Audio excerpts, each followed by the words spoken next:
Basoda vale wametoka huko kosa wamedie njo vale vanabeba vetu donge vingwangwa njo vale. Niko hapa kuma 3 kilometre njo kwenye niko na babani njo vale ni va mingi.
Gisèle Kaimbani a posé la même question des regrets. J'ai déjà répondu à ça. Et là, ajouté en disant, mais comme l'autre, vous avez fait un discours contre l'actuel président de la République, mais allez lui poser la question, ce qu'il disait aussi, sur le président Kabila, sur la coalition au pouvoir. Mais aujourd'hui, c'est lui qui dit le président Kabila, c'est le partenaire de l'alternance. C'est ça la dynamique politique. Donc tout ce que nous avons dit, ça relève de notre position politique que chacun avait. Donc quand vous... Est-ce que vous savez que le président Kabila a construit plus de kilomètres de route que le maréchal Mobutu? Est-ce que vous savez, sauf si on me contredit, je n'ai pas souvenir que les Congolais ont construit un seul kilomètre de chemin de fer. Ceux qui l'ont construit venaient par bateau, s'il vous plaît. Parce qu'à l'époque, il n'existait pas des avions. Oh, alors on peut dire, on peut faire le procès de la colonisation, encore que le roi de Belge a fait un pas. J'espère qu'ils vont faire davantage des pas pour que finalement l'histoire puisse être rétablie. Mais il faut qu'on s'interroge sur ce que nous faisons de ce pays depuis. Moi, je suis kabiliste. Des sangs. Si je quitte le kabylisme, je laisse le pouvoir, la politique. Nalobi, que je suis kabiliste et je resterai kabiliste. Du sang, pour non, non, Bakissa est du santé. Yondo Bakissi. Ah, du sang, ça va. Ah, voilà, Obama comme du santé. Moi, je suis kabiliste. Des sangs. Si je quitte le kabylisme, je laisse le pouvoir. Dans notre pays, la plupart des cas, nous n'avons pas de problème de textes et même des institutions. Nous avons les plus beaux textes du monde. Peut-être qu'on ne s'en rend pas compte. Mais le problème, c'est les animateurs. Le problème, c'est ceux qui nous dirigent. Ceux qui nous dirigent ne respectent pas les lois. Et ceux qui ne respectent pas les lois ne sont pas sanctionnés. Donc nous avons un problème d'impunité. Donc on peut, au lieu de regretter à certains égards des problèmes de loi, de réforme, c'est un problème justement des animateurs. Congo a une chance de diriger. Congo n'a pas de chance de diriger. Banyama oyo. Mutamba kufa. Na kofinga bango banyama. Na tuni yo kasabu bakufa. Congo etambola te. Mozero radeze kabana baronde akufa etambola te. Bolongo biloko wana. Bolongo la ngo mutaka okufa mboko ezotambola. Ah, bolongo la ngo mutamba skesi mutamba fe Congo. Tana réforme ni mutamba sali. Ah? Tangela ngani yela on réforme ni mutamba sali. Tanga la prison ni mutamba tongi na Congo. Ah, le populiste mo na kufa tikazali.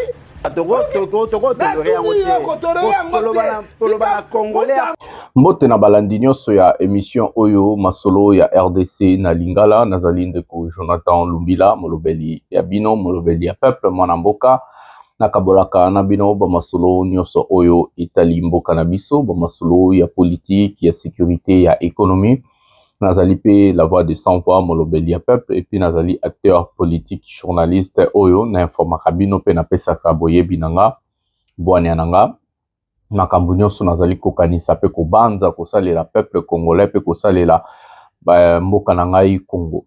Ya botozo sommaire ya émission ya otozo banda masolo ya RDC na koyebisa bino ki émission pouvoir ya peuple DG Bimaki yango bimaka liboso kuna tobetaka masolo ya géopolitique internationale, géopolitique régionale, géopolitique nationale na mboka na biso makambo tu o ezalaka na kati ya mboka tobetaka mais na kati émission masolo ya RDC tobetaka plus ba masolo oyo ezali koleka na kati ya mboka na biso donc géopolitique nationale makambo nyonso ebetamaka awa na boye tozwa sommaire ya émission na kosenga na bino bo like émission oyo bo s'abonner bo activer cloche ya notification pour bo zangaka jamais masolo ya RDC et puis bo tikala kati na suka yango nde bokoyeba ndenge nini émission ezali kokende makambo ezali kokende ndenge nini bozwa pe lien ya ba émission na biso bo partager kango na ba groupe na bino Facebook WhatsApp Instagram bo tambwisa yango partout bisika nyonso bolingi et puis ya suka na kosenga na bino bo s'abonner na ba page na biso respectif tozali na page Master Jonathan Lumbila na Facebook bo tinda ba demande d'amis tozali na Parlons Congo RDC bo tinda ba demande d'amis tozali na pouvoir ya peuple bo s'abonner et puis na TikTok tozali na ndeko Jonathan Lumbila voilà. Sommaire ya émission na biso ya lelo toko banda na masolo oyo babengi ndeko Chilombo amemi gouvernement mobimba na ba gouverneur nyonso na kati ya Bandundu na minute oyo Chilombo azali na Bandundu azali kobanga nini azali kokima nini tokokota na kati ya profondeur toyeba masolo wana ezali koleka ndenge nini na katanga ezali ya koyinda na ba rebelle ya MDKC esika tomoni ndeko Edi Kapende azali kokende batindi Edi Kapende akufa na yebisaka bino awa kende ko Chilombo babengaki Edi Kapende na Kinshasa bayebisaki kende na front kende kobunda soko kokufa kufa tikala kuna kozonga nsima te po Edi Kapende alobaka soki banguna baye to pe ba rebelle baye muto akozonga nsima tokobete masasi babendaka Edi Kapende matoi bayebise soki okimi bitumba tokoconsidere yo lokola traître yo tokokanga yo tokokondane yo à mort Edi Kapende abangaki yango nde bomoni Edi Kapende na minito tozali koloba na bino bwe azali na front ndenge bozomona bilili donc Edi Kapende azali entre la vie ou la mort akobima to akobima te Chilimani tozo reconnaître toujours kaka baswahili ndeko Chilombo azoko sacrifier baswahili bati muswahili Kamere muswahili Katumbi donc baswahili nyonso baswahilofone bato balobaka swahili pona ko sacrifier bango ezali très facile pa ndeko Chilombo Chilimani balebisaka eloko moko yo pe kende kufa na front soko okufi kuna te ozongi boye tokokanga lokola traite nde bomona général Chilimani akufa na Goma na guerre elekaki kuna à part ça nanga azali kopusana bauti kozwa ba territoire côté ya Walikali et puis bazali kopusana côté ya Uvira tokobeta masolo wana lelo pona géopolitique o tobetaki lelo na masolo RDC guerre ezalaki te donc makambo Kabila makambo nyonso ezali koleka na mboka na biso tokovanda tokopanza pena nteke bobenga bozo eloko akolia eloko akomela bobenga famille boyesa bango émission masolo RDC bandi na Lingala na ndeko Jonathan Lumbila tobanda nanu na bilili ya liboso ndeko Chilombo azala akendaki Bandundu totala makambo oyo Chilombo akei kosala na Bandundu depuis tozonga tozwa mwa ba détail sur makambo ya Chilombo tobenda bilili oyo sikoyo.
Le gouverneur Philippe Bakabitouna toujours Botala Bolingo ya président Botala Bolingo ya président Chantilingo Bilambaka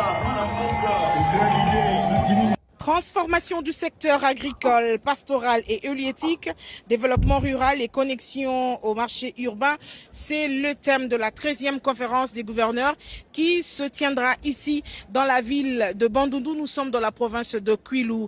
Tous les gouverneurs des provinces affichent complet. Lundi, en fin d'après-midi, c'est le vice-premier ministre, ministre en charge de l'Intérieur, Maître Jacquemain Chabani, ministre de tutelle, qui est arrivé dans la ville de Bandundu. Il a été accueilli à l'aéroport au pied de l'avion par tous les gouverneurs présents dans la ville de Bandundu. Ce mardi, dans l'avant-midi, c'est la première ministre Judith Suminwa qui est arrivée. Elle a été aussi accueillie par les gouverneurs de province, mais aussi les membres du gouvernement présents, dont le vice-premier ministre, ministre en charge de l'Intérieur, Maître Jacquemain Chabani. Dans un instant, le président de la République, Félix Antoine Tshisekedi Tshilombo, va fouler le sol de Bandundu-ville où il vient participer à la 13e conférence. C'est lui qui va donc lancer les travaux de cette 13e conférence des gouverneurs ici dans la ville. Sauf changement, le programme qui nous a été communiqué fait mention d'un déplacement du président de la République de Bandundu vers Kikwit où il va lancer officiellement l'utilisation, on va dire, le courant électrique produite par la centrale hydroélectrique de Kakobola, inaugurée hier lundi par le ministre des Ressources hydrauliques, Aimé Sakombi. Le président de la République va tenir un meeting à Kikwit, puis il accordera des audiences là-bas. Ensuite, il reviendra vers Bandundu-ville pour clôturer la conférence de gouverneurs et participer au conseil des ministres qui se tiendra ici.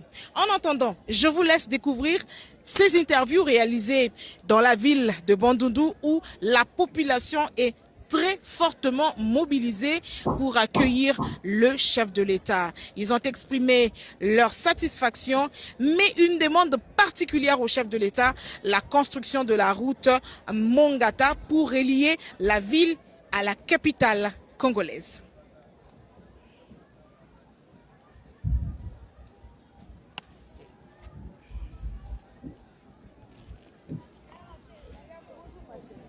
Tangu toyambi mama Judith tozozela ye moko pe papa aya na pose wana nde omoni moye tozongazonga kuna bandako eza te tozaka nzinga po totala le baptiseur donc béton tozobenga ye baptiseur po na Congo tozozelaka ye nde abatir encore a soigner ba reste ya babiloko etikalaki ba virgule na ba phrase abongisa phrase bien po makamno stu na mboka ezala tozozela prince na biso ya Mongata Bandundu po yango nde ko fungola biso mboka tala ndenge tozebele mabota ebele me pasi eyanda biso toyebi ke leki ya Yesu fachi ne akosilisela biso pasi wana nde fachi beton papa fachi beton prince Mongata Bandundu ole na Mongata Bandundu fachi beton. Merci Tozano et Sengo. C'est une grande joie de recevoir le président dans notre ville de Bandundu. Et plus de cela, nous avons un souci, un grand souci pour notre route de Mongata. Les gens qui venaient d'arriver, ils ont réclamé la route n'est pas en bon état. Si vous pouvez penser à cela, s'il vous plaît, dans notre ville. On a une belle ville, mais qui manque des infrastructures. Nous voulons que les gens qui viennent ici, vous pouvez penser à notre ville, de construire des usines, des entreprises. Il y a beaucoup de jeunes tels que moi qui sont des licenciés, mais on n'a pas des emplois.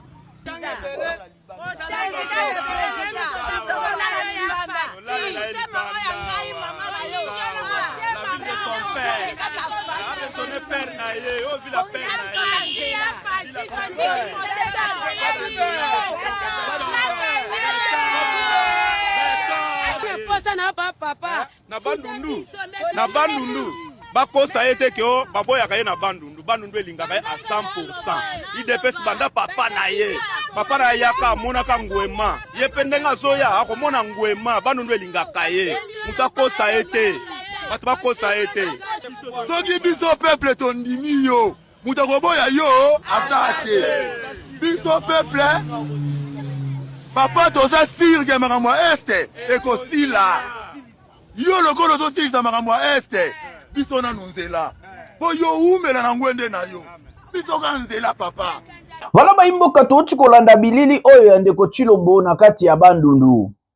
Bandeko na ngai soki totali bilili oyo ya ndeko Tshilombo na bandundu tozali na impression lokola tozali na zone moko de combat to pe zone moko ya guerre. Pourquoi soki Tshisekedi il faut aya quelque part, il faut ba ministre na ye, ba député banani ba kende koluka batu, toyebi ba pesa ba 10 000 francs congolais, ba ya koyamba Tshilombo ba la kisabatu ke Tshilombo azali populaire. To monaka ba président ba mboka ebele, ba kendaka de ville en ville. Jamais ba spectacle oyo to monaka na kati ya mboka na biso elekaka na ba mboka ya batu mosusu. Déjà moto azali président de la République, azali moto oyo surtout na ba pays oyo babengi ya ba élection. Azali moto o azali na majorité na kati ya mboka ba votele pa ya batunda komabo. Est-ce que président de la République azali sous na obligation ya ko prouver batu ke azali na ba? Surtout totali rassemblement ya ndeko Tshilombo to pe ya batu ya union sacrée. Eloko moko na salaka constant eza nini? Ba drapeau elekaka batu na ebele. Ba drapeau elekaka batu na ebele.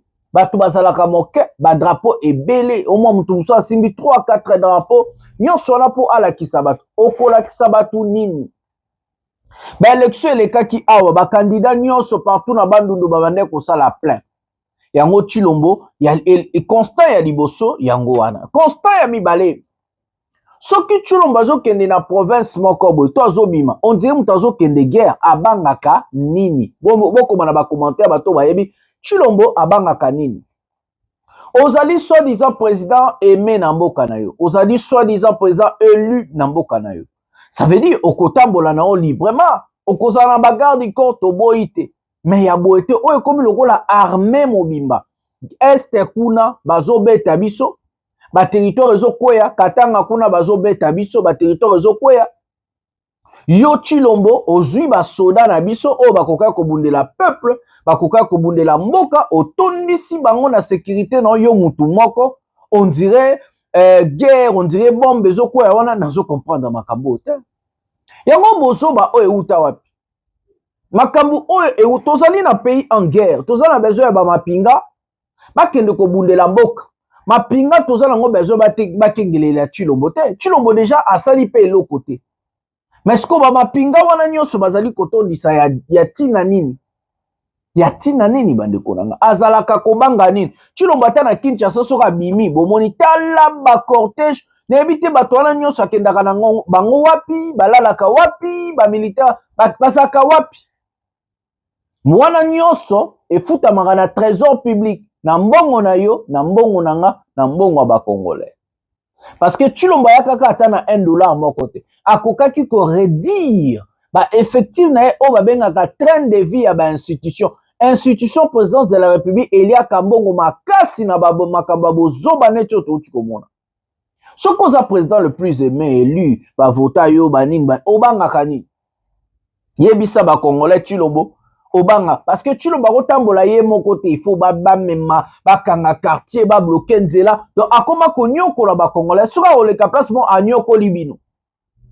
place au cas Chilomba koleka il faut bonio kwa mabaka nganzela embouteillage nini boye azanani makambango ya boye to culture ye Chilomba avanzo bokonza lobaka na boy culte ya personnalité alobaka yango afingaka Kabila alobi Kabila azali mokonzi ya culte ya personnalité na RTNC kaka Kabila na ba photo ye aye kosala ngo pire yango na mokili soki na no goûter egu ya soupe te ko critiquer muto ameli soupe te alemboli na sani Tshisekedi olembola na sani te azolia na sani donc ameli soupe alemboli sani akomi kolia na sani donc aosala pire que oyo Kabila asala na bokonzi oyo tu ya négativité ya Kabila parce que Tshilombo positivité ya Kabila akomi ata na 1% te mais négativité tu oyo ya banda ekoloba na Kabila ya akomi kosala ngo siko fois 100 donc ameli soupe alemboli sani et puis alie na sani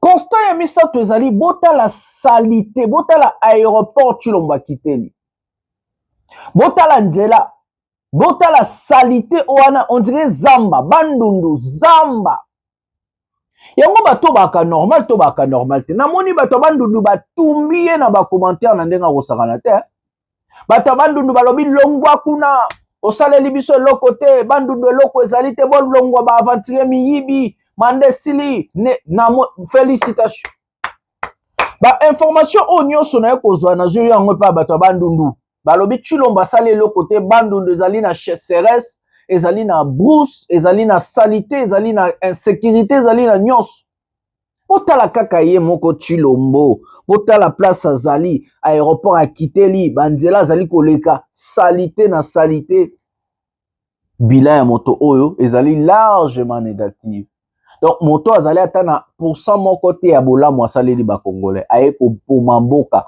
aye koyiba aye kobebisa mboka na makambo nyonso ndeko Tshilombo biso tu bandeko ndenge tozali boye fo tosangana maboko na maboko tosangana tobengana régime ya ba incompétent ndeko Tshilombo tobengana régime na ye na ye bakende tozwa bato malonga loko tozolobela régime botala ba aventurier oyo mibale ya régime biloko babanda koloba na kala tokobanda ozongisela bango bavare et plutôt que maramba guerre balama po émission oumela raté to benda bilili o siko.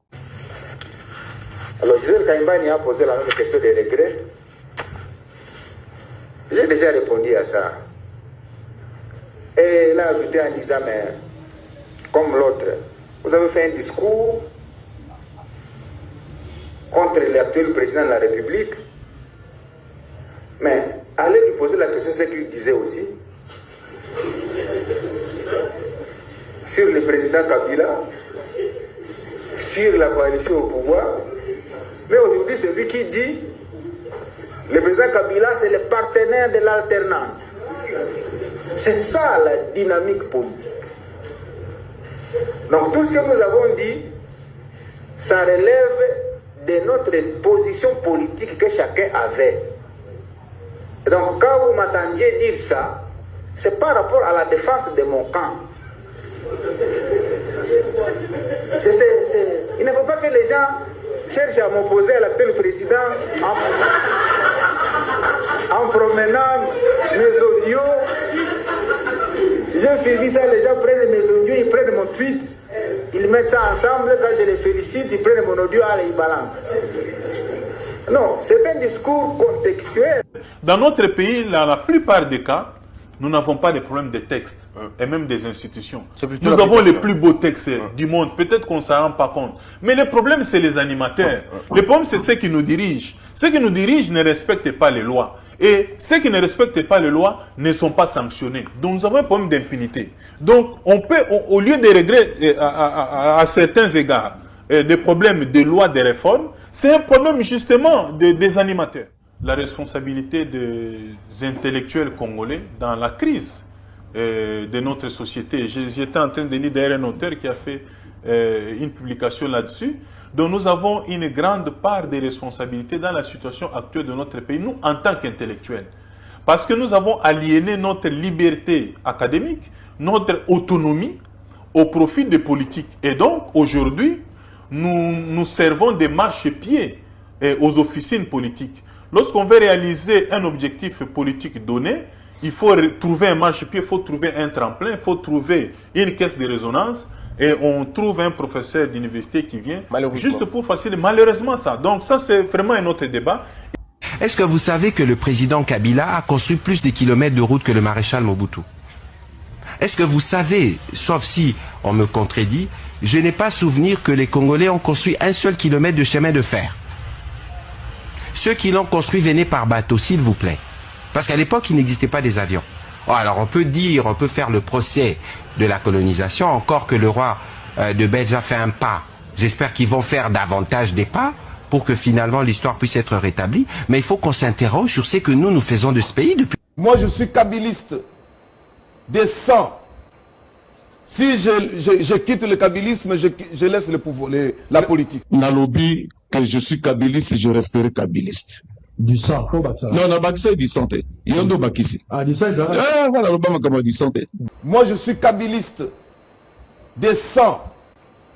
Si je quitte le kabilisme, je laisse le pouvoir, la politique. Ah bon? Oui, ça c'est clair. Je suis kabiliste, c'est ça mon identité. Quel que soit ce qui peut arriver, je suis là, constant, loyal, fidèle, discipliné à Joseph Kabila. Non, namona mutalingi mboka lokola président Tshisekedi te. Président Tshisekedi est inégalable. C'est vrai. On a travaillé na président Tshisekedi, le président Kabila Ndengolobi. Mais yeba lelo, kinga nazali, na yebiso ki nazali un homme d'État. Toza ko servir batote, mais toza ko servir nation. Nazalaki na président Kabila. Nalobi que je suis kabiliste et je resterai kabiliste. Du sang, non, na bakisa du santé. Yondo bakisi. Ah, du sang, voilà l'Obama comme du santé. Moi, je suis kabiliste des 100. Nabi, je suis kabiliste, je resterai kabiliste. C'est plus que non, Nalobama comme ça. Bon, Nabakisi, ce qui y a tiki politique, n'a pas na tiki politique. Nalobaka, mais toki. Oyebi faut qu'on la fidèle na muto yo ozanaye. Ça c'est important, la loyauté. Na servir président Kabila depuis 2001. Oyebi que na banda politique avant. 18 ans, je suis resté ferme, je suis resté fidèle, loyal. Et on a muto ko contester. Non, na mona muto lingi mboka lokola président Tshisekedi te. Détermination, il fallait attendre l'avènement de l'homme du peuple, le président Tshisekedi. Voilà Mouto Aringimboka Yowana. Voilà Congolais de père et de mère. Comme Gapé Naza Congolais de père et de mère, Nalobi non, il faut que je m'attache. Na moto po na toko mo na nzela, toko bima nzela na. Congo n'a chance de ba dirigeant. Congo n'a pas de chance de ba dirigeant. Ba nyama oyo. Mutamba kufa na kofinga bango banyama na tuni yo kasavu bakufa kongo etambola te mozero radeze kabana baronde akufa etambola te bolongola biloko wana bolongola yango mutaka okufa mboko ezotambola bolongola yango mutamba skesi mutamba fe kongo tanga reforme ni mutamba sani tangela ngani yela ni reforme ni mutamba sani tanga ba prison ni mutamba tongi na kongo populiste mo na kufa sikazali Il faut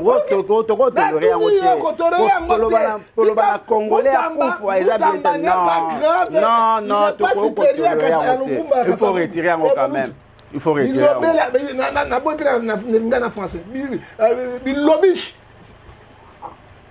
Voilà baninga babengi yango VAR wana ezali ministre Paluku na ancien ministre ya enseignement primaire et secondaire.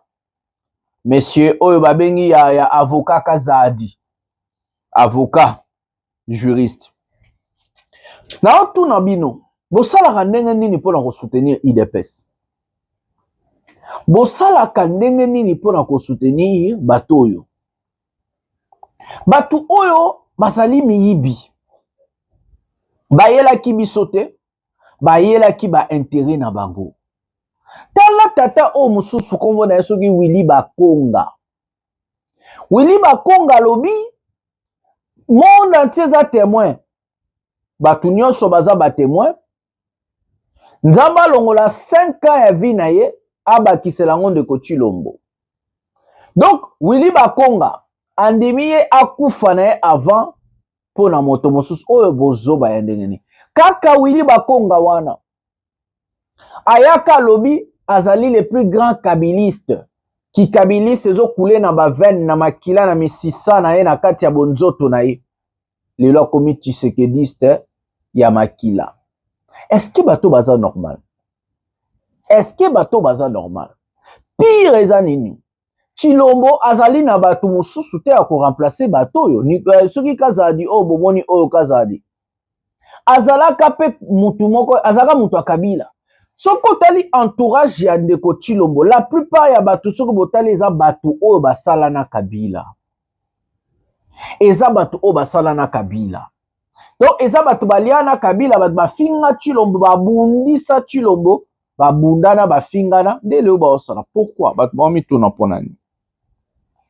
Eloko oyo esali ke bato wana bazonga, malgré incompétence, incohérence, lokuta na incapacité na bango ya faculté intellectuelle na kozala sculpté pona ko diriger mboka ezali boye. Parti oyo boyokaka na kombo ya IDPS ezali parti moko ezalaka nango coquille vide na kati ezalaka eloko te bomoni kaka coquille moko ya nyamo azala na kati wana amati avimbi. Ok, na kati nyamango azalaka na ye mukie. Nyamango azalaka nani? Nyama oyo mukie azalaka na kati ya nzoto ya escargot, voilà. Escargot wana boande komona IDPS 37 ya opposition.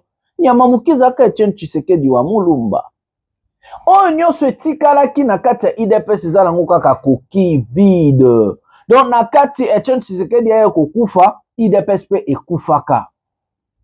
Kabila ayebaki te ke non bato bazali bato bazanga tina, bato batanga te, ba illettré, ba incapable ya ko gérer mboka. Ayebaka ke ndeko Tshilombo batikala kosala te, musala na livreur ya pizza, abanda ko vivre na salaire à mois sina ye moko aloba yango, abanda kolala na salon ya Gisèle Mpela, atikala kosala na vie na ete mosala ya Tshilombo zali ko livrer pizza na koteka ba carte ya IDPS po bato babwaka kangunda na poto. Azaka pe fakwa.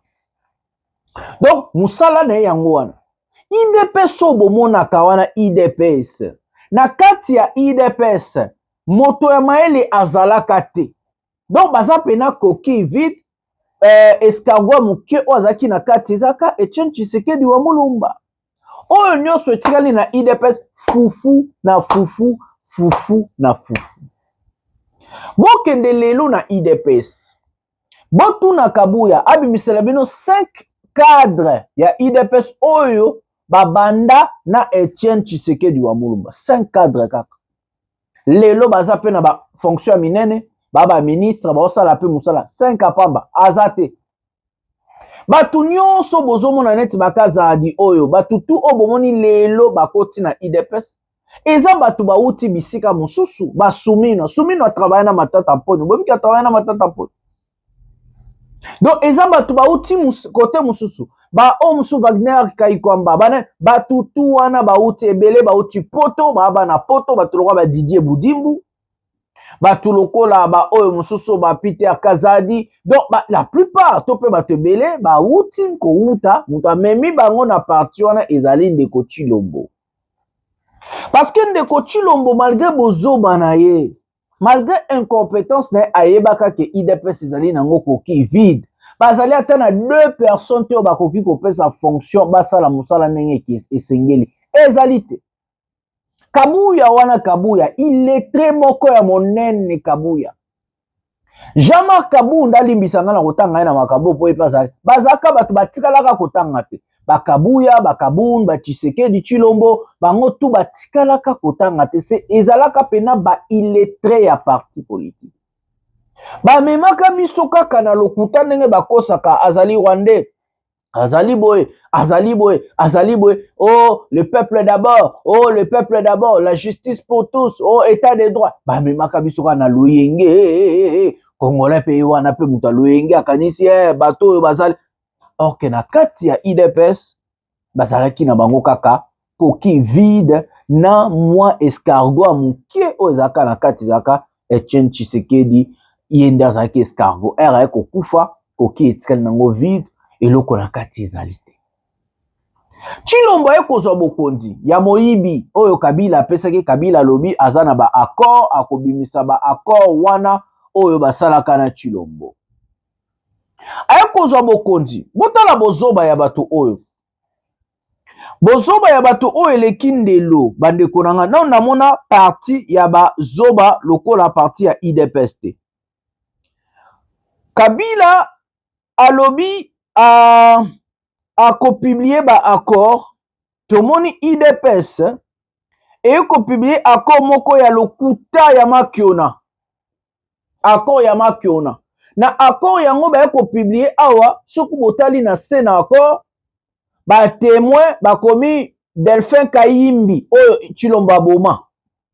Ba komi Celestin Mbala, Johnny Numbi, Ami Sikumba, donc Ami Sitango Fort na Johnny Numbi, Jean-Claude Yave Kabey, donc Yave oyo bakangi. Bandeko, est-ce que Kabila zali bololé?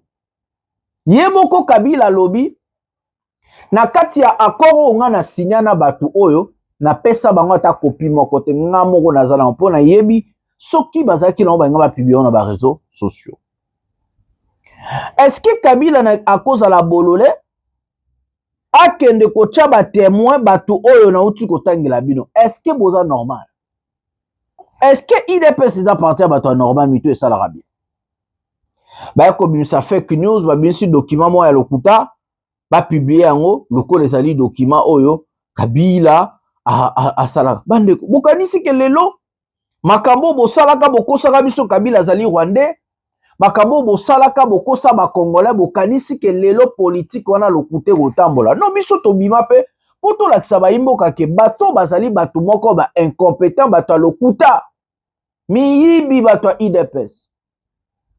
Donc soki tozongi na masolo na biso Tshilombo akenda koluka bakazadi oyo bapaluku batu nyonso eko nome wana parce que ayebaka ye moko azali incompétent ya liboso illettré ya liboso ya parti asangani na bakabuya na ba Jean-Marc Kaboun ayebaka bazaka pe Jean-Marc Kaboun limbisango ya kotanga na kimoko mais tobeta lisolo IDPS bazaka na bango ba illettré batu bazana maele te batu batikala kosala te o musubo mona Kabuya zaka kadafiste na limité na ndeko mona bakabuya boye Kabuya Kabundu na Tshilombo bando tambola bango 3 le roi ba Dalton voilà on a été sur otala ba dessin animé bando tambola roi ba Dalton Kabuya Tshilombo na o mususu Jean-Marc Kaboun ba ki le roi ba Dalton ba ngando vanda face na ba on a 10e rina okende na ba détail te na permanence ya IDPS Tshilombo soka uti poto abande kolala kuna parce que esia tata na achaya la razara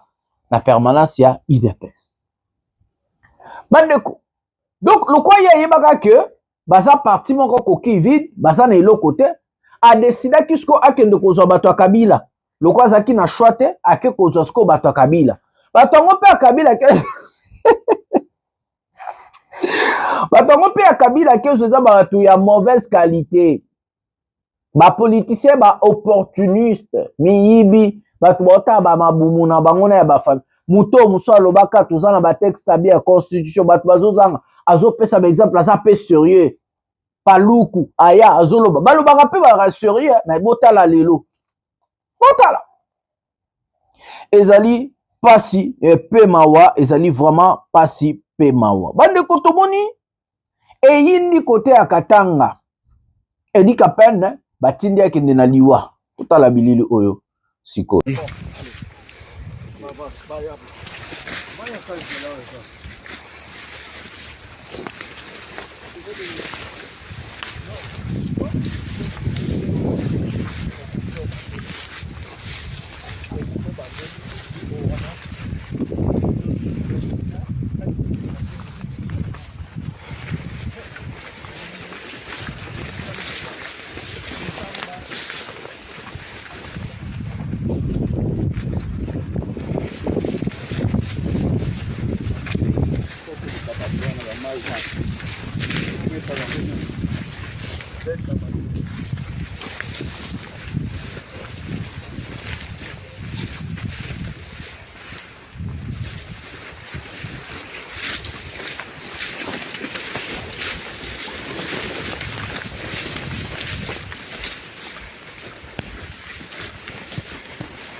Voilà baimbo katouti kotala bilili oyo ya Edi Kapena opesa ngana mawa tata bato utaki na prison faki batika ta kuna ba oketinde akende kokufa.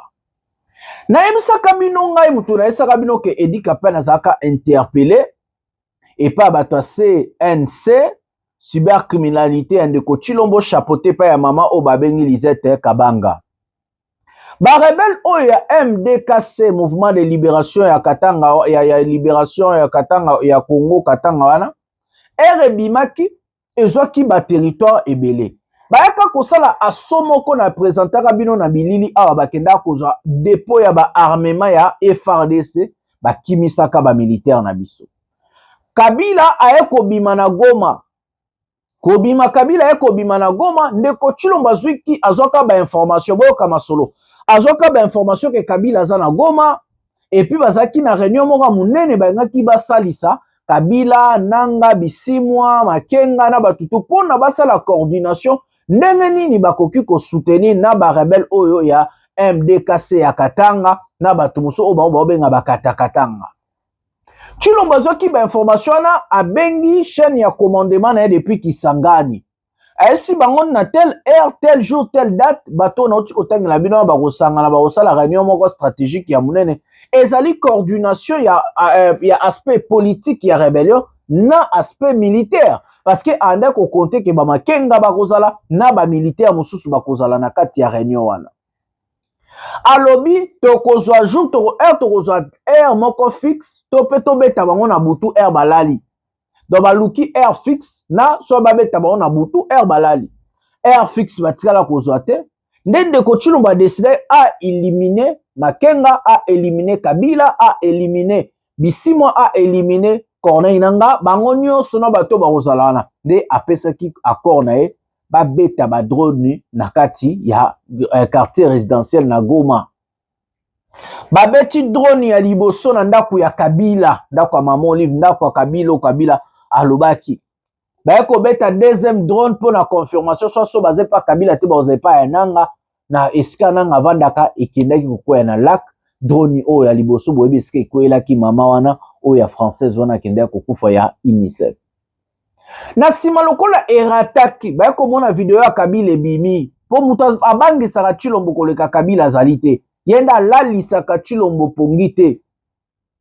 Kabila lalisaka Chilombo pongi te apesaka ye pena kwiti ko donc baza na deux personnes Chilombo bangaka ti lelo ya opposition Eza Nanga na Kabila ba pesa ka pongi te ye po la bien il faut batona bazala lisusu te donc jour wana nda décida nde sikoyo ko coïncider que bato wana baza atteinte et ko boma mama bato et comme ko créer ba problème na niveau ya justice internationale ndende ko Chilombo na Lisette Kabanga basanga babino c'est que mutu moko a trahir plan a signalaki bananga a signalaki Kabila na bato musu bazala wana te nde ba ko remonter chaîne baluki Swahili o azali na libabe babengi ne Edi Kapen ba ko kanga ye na ndaku na ye na lobi yango na yebisa kabino ba ko kanga Edi Kapen na palais na ye na kati ya Katanga bazuye babotoli ba téléphone babotoli ba ordinateur bablo na tout électronique azaka nango babotoli yango bazu biloko wana nyonso bakangi yango ba rappeler na Kinshasa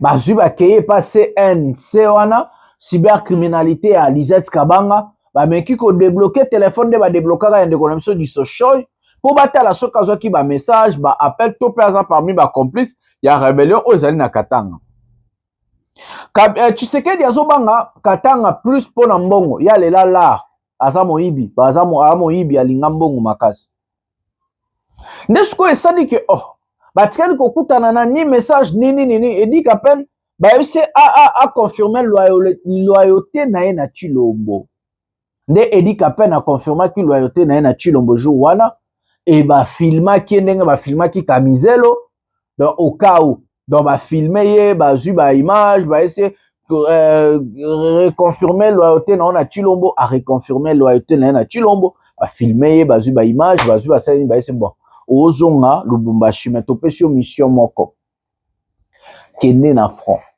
parce que soki aucun affronté et que ba territoire ekwei to reconsidérer le roi traître yonde to kokanga donc bapesi Edi Kapen mission baese soki territoire ekwei loba yo okufa soki okimi ndenge lobaka na vidéo soki yonde oza traître ya liboso to kokanga yo to kochona boloko Edi Kapen lokwa azaka pe na soma boloko daya sala boloko ebele ne boye komona tata bato Edi Kapen mawana mawe ozoke kokupela Chilombo mawe ne boye komona tata bato affaibli alembi mukolo ye wana aza na front soi-disant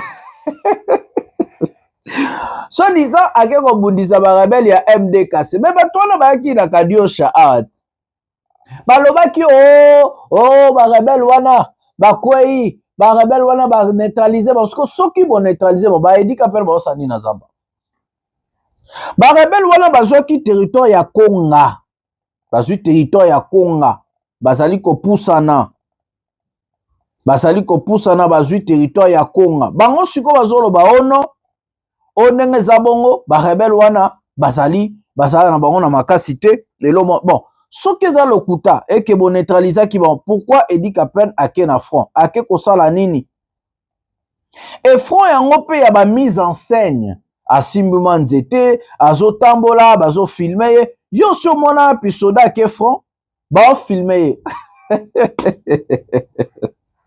yo so mona ezali o babengi mise en scène soda o azokotambola na liwa ake na front akufa lokola soso soki azokomifilme parce que akopesa itinéraire akopesa position akopesa place na ye non bit ezali kosala mise en scène liboso ya bakongolais kosala mama na mise en scène kolakisaka ya bato ke non azalaki na front na Edi Kapen motema ezobeta pupu kobanga na kobanga donc bandeko eza ya koyindela Edi Kapen bayebisi soit okokufa na front kozonga te soki ozongi tokokanga yo soit okufi na front voilà donc eza vraiment ya kopelelela ya moto totala image ya suka ndenge bananga bazali kopusana epi toyebisa bino baplace oyo bakomi tobenda bilili oyo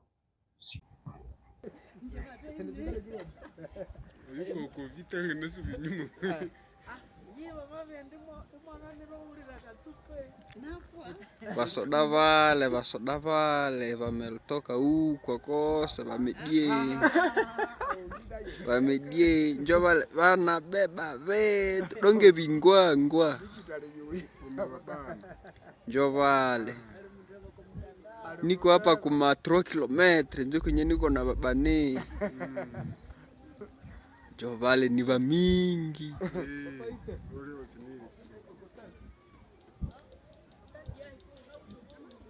ni ba mingi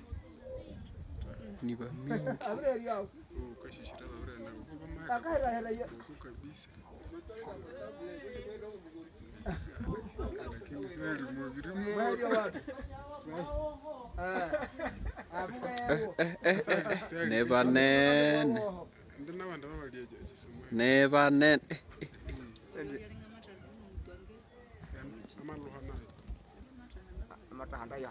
kwa mbona bakaye Chitsombero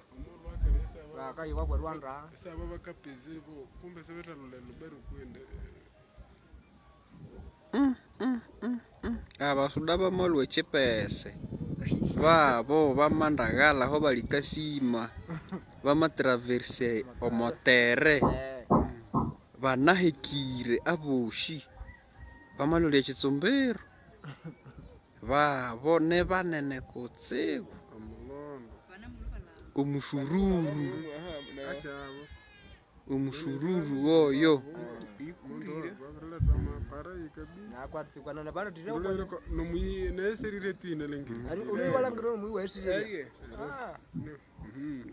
umushururu oyo kabisa.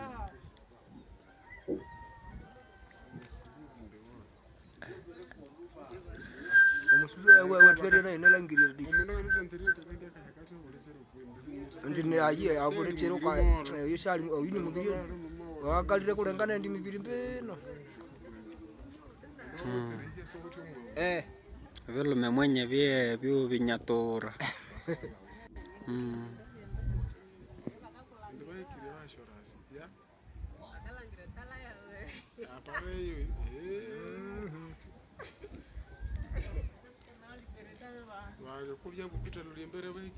wabo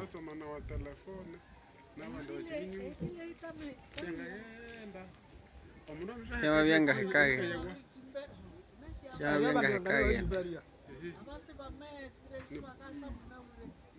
alenga bamahwayo hao tulikasima kako nilikuwa 3 kilometri kwa betro kwenda teria ibi muyiwe kasima sawa.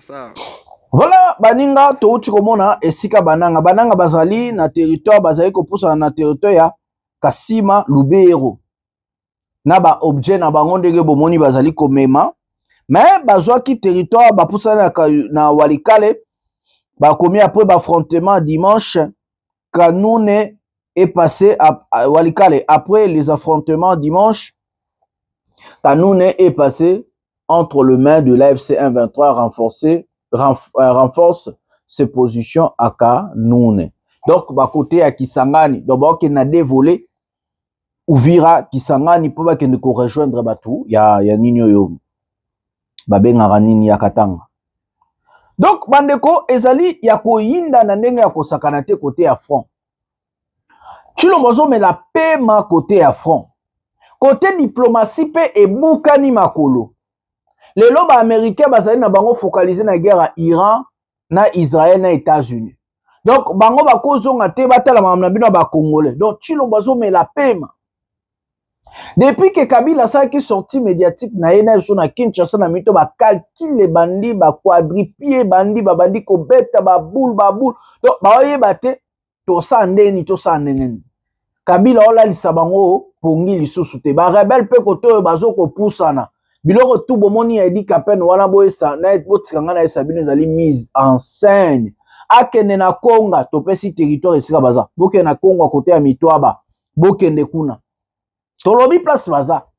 Bokende na Konga côté ya Mitwaba bo déloger bango. Depuis boboloba bo neutraliser ba rebelle, to tikali komona ta photo te. Ah to mona akaba o ba pusani. Mais bino bokanisi guerre bagana rango na Facebook, guerre bagana rango na Kadiosha lo. Makambo Kadiosha déjà sila n'importe Zaïre. Oza makambo Android.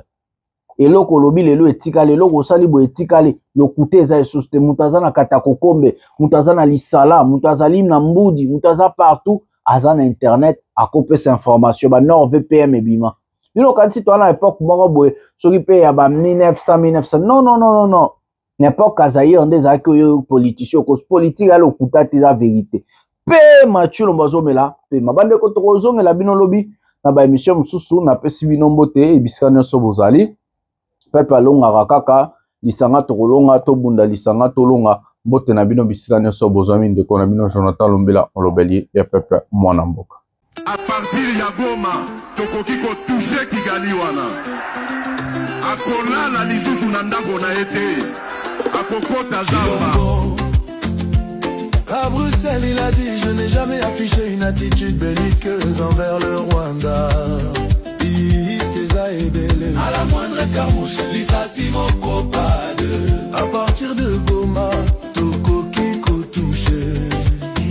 Kigali Wana, Akolala Lisusunanda Kunayete. J'ai réuni deux chambres du Parlement, j'attaque le Rwanda. Obosani Lelo, Massaboile. Démissionner, Chilombo. Démissionner, Chilombo. Démissionner. Après vos propos, Monsieur Chilombo à Bruxelles, tu as dit nous sommes à deux pour mettre fin au conflit. Donc tu as exclu Washington, Doha, l'Union Européenne et le M-toi. Joseph Kabila condamné à mort pour des millions de dollars de vol pour un projet bidon. Mais au fond de toi tu savais que c'est Kagame les patrons du M-toi. Rudy Chamakuta y'a trésor public Ngivi Chilombo. À Bruxelles il a dit: je n'ai jamais affiché une attitude belliqueuse envers le Rwanda. Listeza et Belé. À la moindre escarmouche, Lisa Simoko Pade. À partir de Goma, Koko Kiko touché.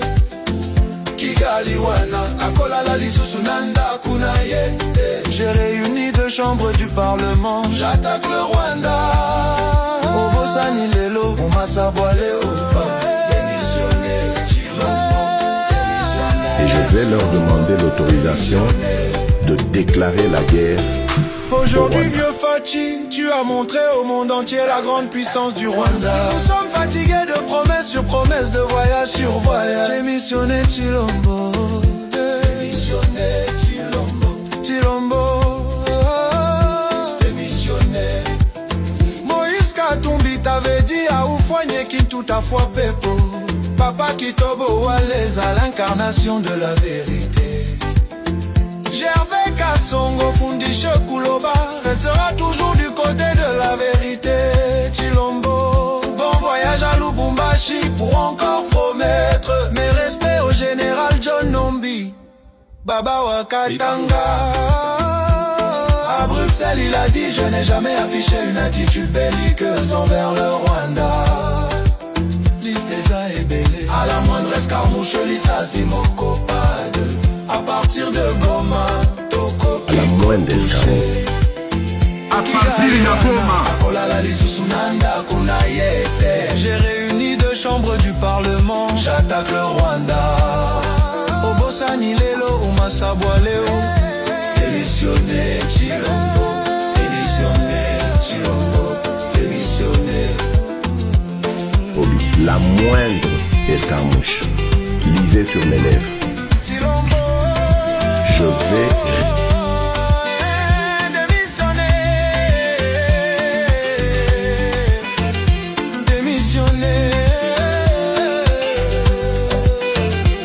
démissionner.